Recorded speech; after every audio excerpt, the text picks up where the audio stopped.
Hello and welcome to channel ECS. आज late हो गए हैं, 14 जून 2021 द हिंदू। आराम से इसको देख लीजिएगा, बिल्कुल टेंशन नहीं लेनी है। 8 मुख्य करंट अफेयर जो आपके प्री पॉइंट ऑफ व्यू से बहुत इंपॉर्टेंट। फॉर एग्जांपल नंबर 1 है पायरोस्ट्रिया लालजी। ये एक तरह की स्पीसीज डिस्कवर की गई है किसी जगह पर। कॉफी की स्पीसीज है, देख लीजिएगा, बहुत इंपॉर्टेंट है। यूपीएससी ने लास्ट टू लास्ट से क्वेश्चन ऐसे ही रखा था, एज इट इज उठा के चिपकाया था। उसके बाद बच्चे फंस गए क्योंकि उनको पता नहीं था, तो देख लीजिए कहाँ पर है ये, क्या कहाँ पर खोजी गई। इसके बाद गलवान वैली की स्ट्रेटेजिक लोकेशन, कहाँ पर लोकेशन क्या है, किसके वेस्ट में किसके ईस्ट में, इसको देख लेंगे। एमईओ मियो कम्युनिटी क्या है, इसके बारे में चर्चा की, क्या हिंदू कम्युनिटी है, मुस्लिम है, क्यों मैंने इस न्यूज को उठा के रखा। रेयर अर्थ मेटल्स के संबंध में भारत में कौन सा बॉडी है जो रेगुलेट करती है इसको, रेयर अर्थ मेटल को, कितनी संख्या रेयर अर्थ मेटल्स की। इसके अलावा ऑपरेशन ओलिविया के संबंध में चर्चा की, ऑपरेशन ओलिविया क्यों चलाया गया, किसके द्वारा चलाया गया। ट्रॉपिकल रेन फॉरेस्ट के अंतर्गत रोजवुड की बातें करेंगे कि शीशम जो वृक्ष है, ट्री है, किस फॉरेस्ट के अंतर्गत आता है। बिल्ड बैक बेटर वर्ल्ड ये क्यों हाल में चर्चा में रहा, आपसे एज इट इज क्वेश्चन पूछ लेगा कि बिल्ड बैक बेटर वर्ल्ड की शुरुआत इनमें से किस संस्था के द्वारा की गई, तो मैंने वर्ल्ड बैंक को वहां पे रखा हुआ है। दो ये सही है गलत, ये आपको आगे आगे पता लगेगा। पॉक्सो एक्ट 2012 और सेक्शन 377 से संबंधित क्वेश्चन, मैंने इस पॉक्सो एक्ट 2012 को लगातार 3 वीडियो में साथ में लेकर चला हूं मैं।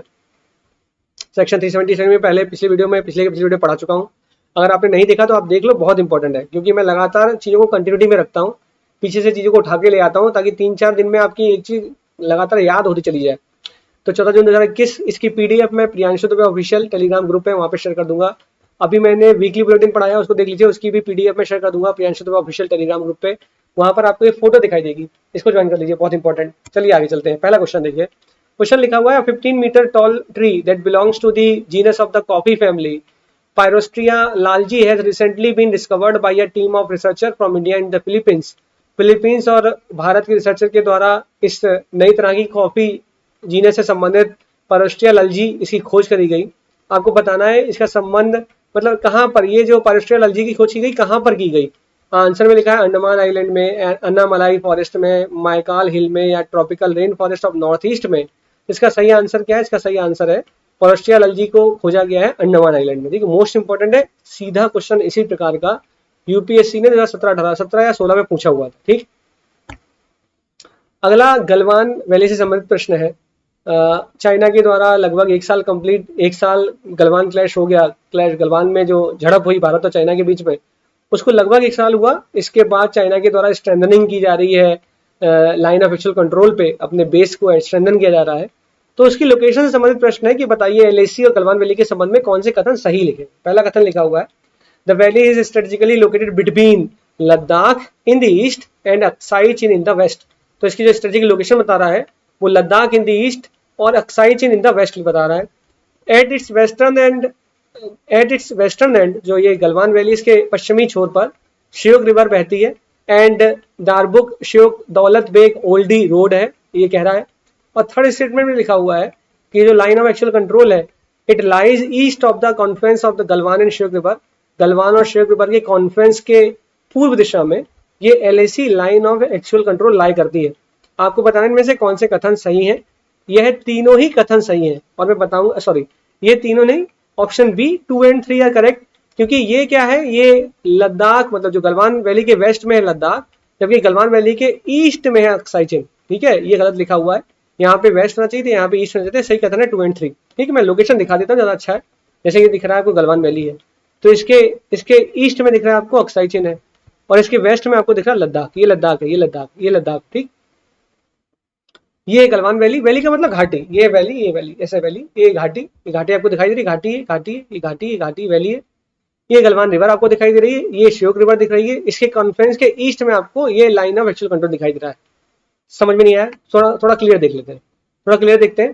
देखो लिखा हुआ है गलवान रिवर और श्योक रिवर जहाँ पे कॉन्फ्रेंस करती है, उसके ईस्ट में आपको लाइन ऑफ एक्चुअल कंट्रोल दिखाई दे रही है। ठीक है, लाइन ऑफ एक्चुअल कंट्रोल आपको दिखाई देगा, जबकि जो झड़प की जो घाटी है ये गलवान घाटी। ठीक, तो याद रखना। और इसके गलवान घाटी के वेस्ट में आपको दिखा रहा है DSDBO road, Daulat Bagh Oldi road, कहाँ पे, इसके वेस्ट में। ही तो स्टेटमेंट में लिखा हुआ था, कि at its western end are the Shyok river and the Darbuk Shyok Daulat Beg Oldi road. तो ये जो DBO रोड है ये इसके पश्चिम में है। हाँ, हमको दिखाई दे रहा है, हाँ पश्चिम में तो दिख रही है हमको, हाँ ये देखो पश्चिम में दिख रही है, श्योक रिवर इसके पश्चिम में दिख रही है। बहुत सही, आगे चल रहे हैं।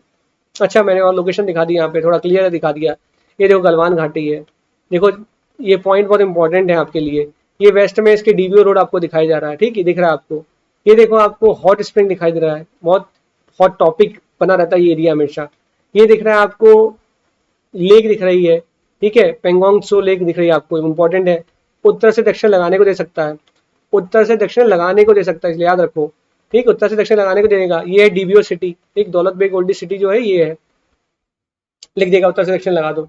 और जब इतना देख ही लोगे तो सब कुछ देख लो साथ में, ये वैली भी देख लो कहाँ दिख रही है आपको, सियाचिन ग्लेशियर भी देख लो, अक्साई चिन भी देख लो, इसके अलावा हॉट स्प्रिंग देख लो, लेक देख लो, लेह देख लो, कारगिल देख लो, श्रीनगर देख लो, गिलगिट देख लो। ये सब देखना इंपॉर्टेंट है आपके लिए, क्योंकि किसी भी प्रकार से उत्तर से दक्षिण या पूर्व से पश्चिम या पश्चिम से पूर्व लगाने को दे सकता है, ठीक। बहुत चांस है कि पश्चिम से पूर्व लगाने को दे आपको, जानबूझ के उठा के पूछे परेशान करने के लिए। अगला प्रश्न है कि म्यो Muslim dominated Haryana district is at the bottom of the vaccination table. Vaccination table में जो म्यो मुस्लिम हरियाणा में हरियाणा डिस्ट्रिक्ट में डोमिनेटेड है म्यो मुस्लिम्स, वो सबसे नीचे है टेबल में। तो लिखा है विच of the following statement is correct regarding the म्यो community. इनमें से कौन से कथन म्यो कम्युनिटी के संबंध में सही है। पहला स्टेटमेंट लिखा हुआ है कि it is a Muslim community from north western India, उत्तर पश्चिम से इसे म्यो कम्युनिटी जो है ये मुस्लिम कम्युनिटी है। दूसरा स्टेटमेंट लिखा हुआ है Meos generally do not follow the Muslim law of inheritance. ये जो मियो होते हैं ये मुस्लिम लॉ ऑफ इनहेरिटेंस को फॉलो नहीं करते। और तीसरा स्टेटमेंट लिखा हुआ है in Uttar Pradesh the Meos are found mainly in the western region of Rohilkhand and Doab. Uttar Pradesh में पश्चिमी क्षेत्र में, वेस्टर्न रीजन ऑफ रोहिलखंड के पश्चिमी क्षेत्र में और दोआब क्षेत्र में मियो कम्युनिटी पाई जाती है जो कि मुस्लिम है। तो आपको बताने में से कौन सा कथन सही है, रट्टा लगा लो, तीनों ही कथन सही है, रट्टा लगा दो, तीनों ही कथन सही है, ठीक, तीनों कथन सही है। रेयर अर्थ मेटल के बारे में अगला क्वेश्चन लिखा हुआ है India has the world fifth largest reserve of rare earth metal. तो जो रेयर अर्थ एलिमेंट है भारत में, इनका भारत जो है ये पांचवा लार्जेस्ट रिजर्व रखता है रेयर अर्थ एलिमेंट्स का, nearly twice as much as Australia, nearly twice as much as Australia. Currently department for rare earth under the ministry of petroleum and natural gases working for rare earth metal. अभी तत्काल रूप में कौन कार्य कर रहा है, तो लिखा हुआ है कि ये विभाग है जिसका नाम है department for rare earth under the ministry of petroleum and natural gas is working for rare earth metals in India. Third लिखा हुआ है rare earth metal exploration in India has been conducted by the bureau of mines and the department of atomic energy. इन दो संस्था के द्वारा exploration को conduct किया जाता है। कौन सी दो संस्थाएं, ब्यूरो ऑफ माइंस के द्वारा और डिपार्टमेंट ऑफ एटॉमिक एनर्जी के द्वारा रेयर अर्थ मेटल का एक्सप्लोरेशन किया जाता है। आपको बताना है इनमें से कौन सा कथन सही है। पहला कथन एकदम सही है, Bharat India has the world's fifth largest reserve of rare earth metal, एकदम सही स्टेटमेंट लिखा हुआ है। पांचवें स्थान, पांचवा नंबर का है जिसमें सबसे बड़ा रिजर्व है रेयर अर्थ मेटल्स का भारत में। दूसरा स्टेटमेंट जो लिखा हुआ है कि currently department for rare earth under the ministry of petroleum and natural gas is working for rare earth metals. ऐसा कुछ भी नहीं है, ऐसी कोई संस्था नहीं एग्जिस्ट कर रही भारत में अभी तक, ठीक, ये संस्था एग्जिस्ट नहीं करती। थर्ड लिखा हुआ है रेयर अर्थ मेटल का जो एक्सप्लोरेशन होता है it is conducted by bureau of mines, एकदम सही लिखा है, and department of atomic energy, एकदम सही लिखा है। इसका सही आंसर क्या है, 1 एंड 3। आंसर में नहीं लिखा है 1 एंड 3, लेकिन मैं आपसे बोल दे रहा हूँ दूसरा स्टेटमेंट एकदम साफ साफ गलत है, सही आंसर है इसका 1 एंड 3, ठीक, 1 एंड 3। रेयर अर्थ मेटल के बारे में मैं आपको पीडीएफ शेयर कर दूंगा, आप यहाँ देख लेना कि रेयर अर्थ मेटल के अंतर्गत कौन कौन से आ रहे हैं। 17 रेयर अर्थ मेटल है जिनका प्रयोग विभिन्न विभिन्न जगहों पे किया जाता है। आपकी जो गाड़ी की जो लाइट होती है, जो सीरियम होता है, it is use in automobiles to reduce sulphur oxide emission. तो कई जगह पे यूज होता है ये रेयर अर्थ मेटल, इनको आप पढ़ लेना, मैं आपको शेयर कर दूंगा, इनको देख लेना कहाँ कहाँ पे यूज होता है, ठीक। 17 रेयर अर्थ मेटल है जिनके नाम यहाँ पे लिखे हुए हैं, इनको देख लेना, जानबूझ के मैंने रखा क्योंकि मुझे लगा नहीं कि इसमें समझाने ऐसा कुछ ऐसा है, ठीक। अगला प्रश्न है विच of the following statement is और करेक्ट रिगार्डिंग ऑपरेशन ओलिविया। इनमें से कौन सा कथन ऑपरेशन ओलिविया के संबंध में सही है। मोस्ट इंपॉर्टेंट क्वेश्चन है क्योंकि ऑपरेशन ओलिविया, अगर आपने ऑलिव रिडले टर्टल के बारे में, जो सी टर्टल है, इसके बारे में नहीं सुना है तो आप इस ऑपरेशन ओलिविया को मार नहीं पाओगे। यूपीएससी या पीसीएस बहुत अच्छे एग्जाम्पल सेट, बहुत अच्छे नीचे स्टेटमेंट लिखेगा जानबूझ के कि आप फंस जाओ। ध्यान रखो ये जो ऑपरेशन ओलिविया है ये हर साल मनाया जाता है। 1980 लिखा हुआ है, every year the Indian navy operation Olivia initiated in the early 1980, 1980 के शुरुआती दौर में शुरू हुआ ये ऑपरेशन ओलिविया इंडियन नेवी के द्वारा। Helps protect olive ridley turtle as they congregate along the Odisha coast, जैसे जैसे वो ओडिशा कोस्ट की तरफ बढ़ते हैं उनकी सुरक्षा के लिए इंडियन नेवी के द्वारा ऑपरेशन ओलिविया चला जा रहा है 1980 के दौर से। आपको बताना सही है गलत, मुझे नहीं पता सही है गलत। दूसरा लिखा हुआ है ये जो ऑलिव रिडले है, ये जो सी टर्टल है जिसको हम लोग कह रहे हैं, इसका साइंटिफिक नेम लिखा हुआ है, it is listed as vulnerable under the international union for conservation of nature's red list. ये IUCN की रेड लिस्ट में वल्नरेबल स्पीसीज है। थर्ड स्टेटमेंट लिखा हुआ है the olive ridley turtle it is a medium size species of sea turtle found in the warm and tropical waters primarily in the Pacific and Indian ocean. तो आपको बताना है ये जो सी टर्टल है ये गर्म और ट्रॉपिकल वाटर में और पर्टिकुलरली रूप से पैसिफिक प्रशांत महासागर और हिंद महासागर में पाया जाता है। सी टर्टल है ये स्पीसीज है। आपको बताने में से कौन से कथन सही है, ध्यान रखो। पहला कथन इसलिए सही नहीं है कि इंडियन कोस्ट गार्ड के द्वारा, इंडियन कोस्ट गार्ड है इनके द्वारा ये ऑपरेशन ओलिविया चला जा रहा है, ना कि इंडियन नेवी के द्वारा। तो ये पहला स्टेटमेंट ऐसे गलत हो गया क्योंकि इंडियन कोस्ट गार्ड होता तो सही होता है या इंडियन नेवी नहीं होगा। ठीक, बाकी सारी बात एकदम सही लिखी हुई है। दूसरा स्टेटमेंट एकदम सही है, IUCN की रेड लिस्ट में वल्नरेबल श्रेणी में इसको रखा गया है। तीसरा एकदम सही है, sea turtle species olive Ridley मतलब सी टर्टल है जो कि वार्म और ट्रॉपिकल वाटर, गर्म और ट्रॉपिकल वाटर में पाया जाता है, जो कि मुख्य रूप से पैसिफिक और इंडियन ओशन में पाया जाएगा, प्रशांत महासागर और हिंद महासागर में। सही इससे आंसर क्या है 2 और 3 देख लेना। यहाँ पे ये दिख रहा है आपको गहिर माता मैराइन सेंचुरी, यहाँ पे बहुत बड़ी नेस्टिंग साइट है ऑलिव रिडले टर्टल की, यहाँ पे अंडे देते हैं आगे वो लोग, लिखा है ना नेस्टिंग बीच लिखा हुआ। जबकि आपको दिख रहा होगा यहाँ पे ऋषिकुल्या रिवर दिखाई दे रही है आपको, यहाँ पे आपको भितरकनिका नेशनल पार्क भी दिखाई देगा इस एरिया में। तो इस भितरकनिका नेशनल पार्क उड़ीसा में गहिरमत्था वाइल्ड लाइफ सेंचुरी के अंदर आपको नेस्टिंग साइट बहुत ज्यादा मात्रा में नेस्टिंग साइट मिलेगी, मतलब बच्चे फैच कर रहे होंगे ऑलिव रिडले टर्टल। ठीक, इनकी नेस्टिंग साइट है, बच्चा देने वाली साइट है। ठीक, आगे चल रहा लिखा है विच of the following trees is not found in the tropical rain forest. इनमें से कौन ट्रॉपिकल रेन फॉरेस्ट के अंतर्गत नहीं पाए जाते। पहला लिखा है रोजवुड, ईबोनी, टीक, महागोनी। तो रोजवुड जो है ये ट्रॉपिकल रेन फॉरेस्ट के अंतर्गत है, लेकिन टीक ये ट्रॉपिकल रेन फॉरेस्ट के अंतर्गत नहीं पाया जाता। ठीक, NCERT की क्लास इसका क्वेश्चन है, वहीं से मैंने उठाया हुआ है कि ट्रॉपिकल रेन फॉरेस्ट में इनमें से कौन ट्रॉपिकल रेन फॉरेस्ट के अंतर्गत नहीं आता। टीक नहीं आता, डेसिडुअस है, पर्णपाती है। बाकी रोजवुड, इबोनी, महागोनी, ये रबड़ प्लांट, ये सारे के सारे किसके अंतर्गत आ रहे हैं, ट्रॉपिकल रेन फॉरेस्ट के अंतर्गत आते हैं। याद रखना, भूलना मत। ठीक है, सदाबहार वन, बारिश वाले वन।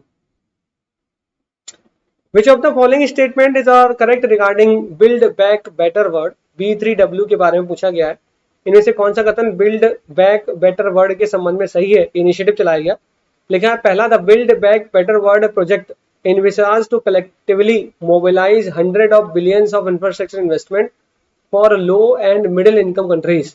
जो निम्न और मध्य इनकम जनरेट करने वाली कंट्री हैं उनमें मुख्य रूप से फोकस किया जाएगा क्या करने के लिए, billions of infrastructure investment, infrastructure के लिए इन्वेस्टमेंट करने के लिए बिल्ड बैक बेटर वर्ड की शुरुआत इस इनिशिएटिव की गई है लो और मिडिल इनकम कंट्रीज के लिए। सेकेंड स्टेटमेंट लिखा हुआ है, ये जो बिल्ड बैक बेटर वर्ड है इसको वर्ल्ड बैंक के द्वारा चीन के बेल्ट एंड रोड इनिशिएटिव का मुकाबला करने के लिए, विकासशील देशों की मदद करने के लिए बिल्ड बैक बेटर वर्ड नामक नई पहल लॉन्च की गई। आपको बताने में से कौन सा कथन सही है। तो हो सकता है आपके बिल्ड बैक बेटर वर्ड के नाम पे वर्ल्ड बैंक याद आ जाए, नहीं वर्ल्ड बैंक नहीं है, G7 के द्वारा ये किया गया है। G7 ने चीन के बेल्ट एंड रोड इनिशिएटिव का मुकाबला करने के लिए इस बिल्ड बैक बेटर वर्ड को शुरुआत करा लो और मिडिल इनकम कंट्रीज के लिए। ठीक, किसके लिए, to collectively mobilise hundreds of billions of infrastructure investment, मतलब कलेक्टिवली सामूहिक रूप से मोबिलाइज करेंगे hundreds of billions of infrastructure investment के लिए। ठीक, याद रखना, भूलना नहीं। सही आंसर क्या इसका, ओनली वन, यहाँ वर्ल्ड बैंक नहीं G7 होना चाहिए। अच्छा, G7 मीट के दौरान मोदी जी के द्वारा जो बातें बोली गई उसमें उनके द्वारा बोला गया कि marking out the need for free open and inclusive Indo Pacific, ये इसकी चर्चा करी गई कि free open and inclusive Indo Pacific, इसकी चर्चा कर रहे हैं। फ्री हो, ओपन हो और इंक्लूसिव हो, marketing out the need for, इसकी जरूरत है। G7 और डेवलपिंग मतलब भारत ऐसी चर्चा कर रहा है। इसके साथ में कुछ बल्कि वर्ड आपको हमेशा मिलेंगे, जैसे बोला गया है keeping in mind the principle of transparency and inclusion. देखो ऐसे बड़े बड़े शब्द देखिए मिलेंगे आपको यहाँ पे।